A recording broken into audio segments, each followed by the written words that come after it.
Time now for the skinny, and topping our headlines this morning, some breaking news from overseas about Kim Kardashian. You know, this is really scary. The reality star was held up at gunpoint inside her hotel room in Paris last night by armed masked men dressed as police officers. Now, that's strange. A spokesman says Kardashian is badly shaken but physically unharmed.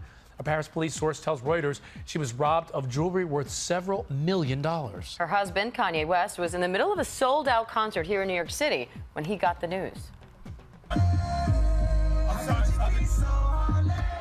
I'm sorry, there's a family emergency. I have to stop the show.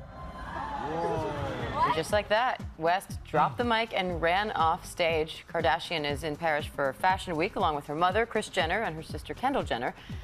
This is the second security scare for the Kardashians in less than a week. That's right. Last Wednesday, she was ambushed by a serial celebrity prankster as she tried to enter a restaurant. And we'll be monitoring all the latest developments throughout the morning, but it sounds like, at the very least, a big scare. One of her spokespeople came out and said that she's not harmed, but very, very shaken up. I mean, I would imagine. I mean, that's got to be scary no matter where you are, especially in a foreign country. I mean, my goodness, hope she's okay. Well, next up, Lady Gaga opening up about the moment she found out she'd be headlining the halftime show for Super Bowl 51. The six-time Grammy winner admitted to our Michael Strahan in a Fox Sports interview that she got rather emotional about the news.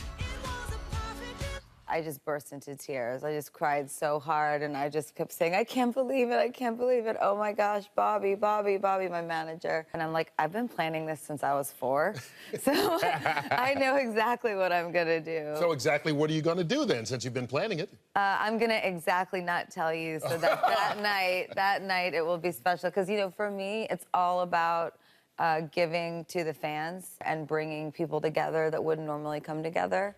The thing is now, what she did say, though, is that her challenge is to look at her body of work and to figure out what she can do differently. But I don't know if you remember, she sang the national anthem at the last Super Bowl, blew everybody away. I saw her there. I was literally standing right next to her in the right in the stadium. Oh, wow. Yeah, she just has all the star power just right there. She's going to be incredible. So for the halftime show, is she going to dedicate a performance to you? Like, yeah, hey, she Rod, is. What's going on? Yeah, I whispered to her, when you get the Super Bowl performance next year, sing Paparazzi. Like, so if it happens, it's for it's you. Me, folks. It's completely for you.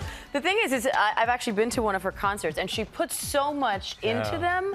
I'm actually really excited to see what she comes up with, because there's always some new surprise, some cool thing going on.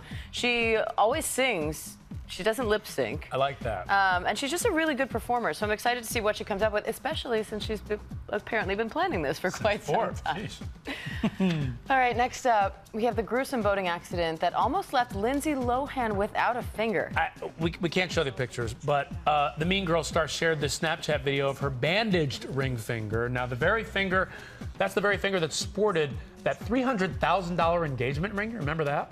Lohan says that she almost lost part of her finger from the boat's anchor, but luckily they were able to find the missing piece of her finger, and surgeons then reattached it. But again, not before snapping a photo of it all, which we had the pleasure of seeing, but we will not show to you. Now, she did tell her followers this was a result of her trying to help tie the anchor of the boat by herself. Note to all you folks out there, don't tie the anchor of the boat yourself. No. It's not exactly clear where the boating accident happened, but Lohan recently shared photos from a trip to Turkey where she met with Syrian refugees. I bet she's very thankful for that surgeon. Yeah. So she says she's in a lot of pain right now. Now, finally, Bill Murray. Well, you know, this guy really kills it wherever he goes. We know the crowds went wild as America regained the trophy at the Ryder Cup, but Bill Murray was a big part of it. He is a huge golf super fan, easy to say, and he just couldn't resist leading a patriotic charge from the stands. America! America! America! America! America! That's it. That's all you have to do. Scream America, everybody follows them. Bill Murray, red, white, and blue, and camouflage hat, leading the chants. They just got louder and louder as time went by. That hat, I mean, in and of itself is already making a stand, but many golf fans visiting from overseas, they weren't so impressed. This year's Ryder Cup is being described as the most hostile in the competition's 89-year history, though it does have this reputation for being more raucous, especially than most other tournaments of its kind. It was in Minneapolis, and I was there this weekend, and it was like calm everywhere in the city, but I was talking to people who went to the Ryder Cup, and they were like, if you go there, it's crazy. People are going nuts.